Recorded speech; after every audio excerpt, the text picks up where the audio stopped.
Green Tea Berlin.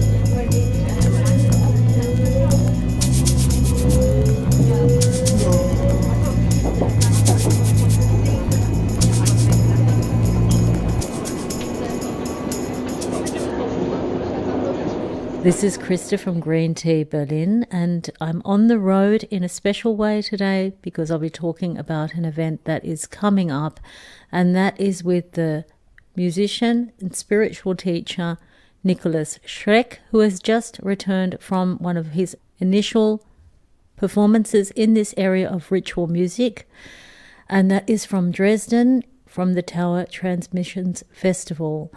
And what is coming up is a special workshop at NK Projekt on the 6th and 7th of December. Can you tell us something about what you will be doing there? The workshop that I'll be giving in December 6th and 7th at NK is about the theory and practice of sonic magic, which is basically how to use sound, music, tonalities, vibrations to change reality. And basically, the first day we'll be teaching musicians and magicians, or people that are just interested in how to apply sound and music to their own spiritual development and practice, to look at music in an entirely new way and to see that music actually changes consciousness, changes reality, and that through the use of music you can change your entire perspective of reality. So the first day will be the theory of sonic magic, which is something that I've been doing in my own music since the early 80s. This is the first time that I'm actually, so to speak, sharing some of the secrets of how I have used music in that way and trying to show working musicians and other spiritual practitioners how to apply it. And the second day will be practice, in which musicians can demonstrate their application of what I'm teaching them, actually perform, and I will guide them in how to actually practically and pragmatically apply it to performance. Is all sound magical? Yes. For instance, to give you an example, sound is omnipresent. It's all around us all the time, and because we're always hearing sound, we take it for granted. And what I'm going to try to demonstrate in this workshop, and I can give you an example right now, we are using sonic magic at this very moment.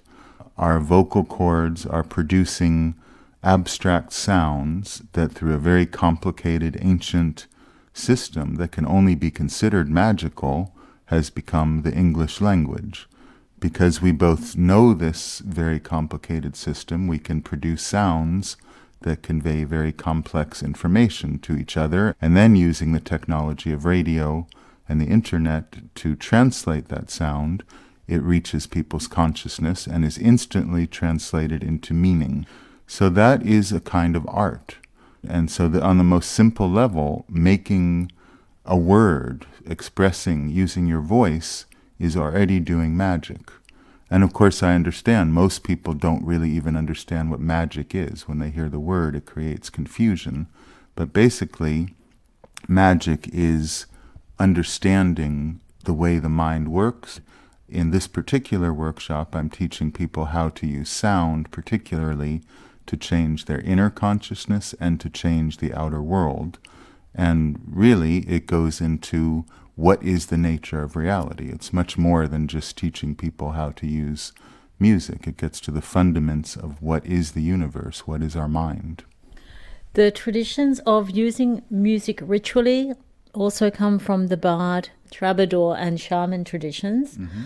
What is it now that we can do in a Western environment with music in a ritual way? Mm-hmm. Well, the problem with this, that's kind of an abstraction. Western environment could be many things, but what I'm trying to do in this workshop is demonstrate that music is something much more than distracting entertainment, which unfortunately, like everything in the Western consumerist capitalist world, everything becomes a commodity, something to sell, something to entertain, something to distract. And because in the internet age people are constantly bombarded by meaningless commercial music that has no intrinsic spiritual value, I'm trying to get people, and they have to do it in person. They have to come to this event to learn it. It's something that has to be conveyed in person. It can't be understood except in person. So what can Western people do is get in touch with the spiritual realities of their mind and to hear the inner silence, to turn off all this constant bombardment of noise and advertising and music as distraction and narcotic, and listen to the inner music, what used to be known in the ancient mystical tradition as the music of the spheres. It has to be pointed out that all music began as prayer. The first music that was ever made was to contact the gods, to contact spiritual beings, to communicate with spiritual beings.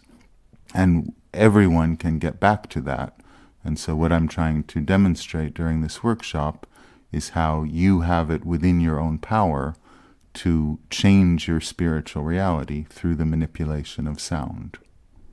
What is the role of silence in ritual music? Well, not only in ritual music, but first of all, to even apprehend sound or reality, we have to have silence, in the sense we need to create an empty space to allow a sound to be created. And that's why it's very necessary to learn to meditate, to silence the random noise of the mind. So if we create silence, and then through a very profound conscious intention, we create a specific sound that is charged with meaning and intention, we can change the vibrations of reality. So silence is actually the prerequisite, the essential. It seems like a paradox, but sound is based on the fact that it is made into silence. So silence is absolutely necessary. What is the role of the human voice in terms of vibration in music? There's a special kind of vibration that comes out of a human voice compared to other sounds. Right. Does this carry something more over, or does it open up another kind of channel? Well, one of the things that I'm going to try to teach people during this workshop, particularly if they're singers, but also any musician, you are your instrument. So people sometimes forget that you are actually the music. And of course, when we use our voice, that is directly us. You reveal your character, you reveal your emotional complexities and depths through your voice. So here's the best example I can give. In ancient Egypt, a sorcerer or a magician was known, if you translate the word, one who speaks. Or another example in the Bible, in the beginning was the Word. So the voice is what creates reality. It not only creates reality, but it reflects reality. So when you learn the art of music and you apply the depth of the ancient tradition of magic to the art of music, you are conveying, vast amounts of information. But a sound alone, even without a meaning through a voice, is very important to what I'm teaching. And increasingly in my solo work, particularly, I'm using a cappella singing to convey in a very pure way and a very deep way, without all the gimmicks and distractions of modern music, something very ancient and very pure that can only be conveyed through the voice. Are the places in the workshop limited? Yes, the maximum will be 25 participants. I have many private students. This is the first time I've given a public teaching to that many people. Also, it will be a personal relationship between me and the student, not just a cookie-cutter presentation. It will actually be a give and take, a relationship between those particular people, and it will not be recorded. It will not be transmitted in any other way. You have to attend it, to experience it, to learn what is being taught. And it's something that is of practical use for musicians and spiritual practitioners that can then be applied to their life.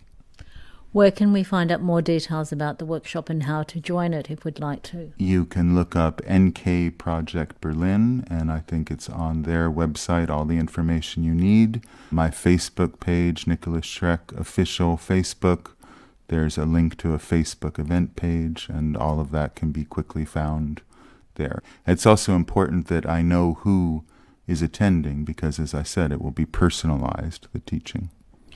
Thanks for talking to me today. Okay. Again, Nikolas. Okay, thank you very much for having me.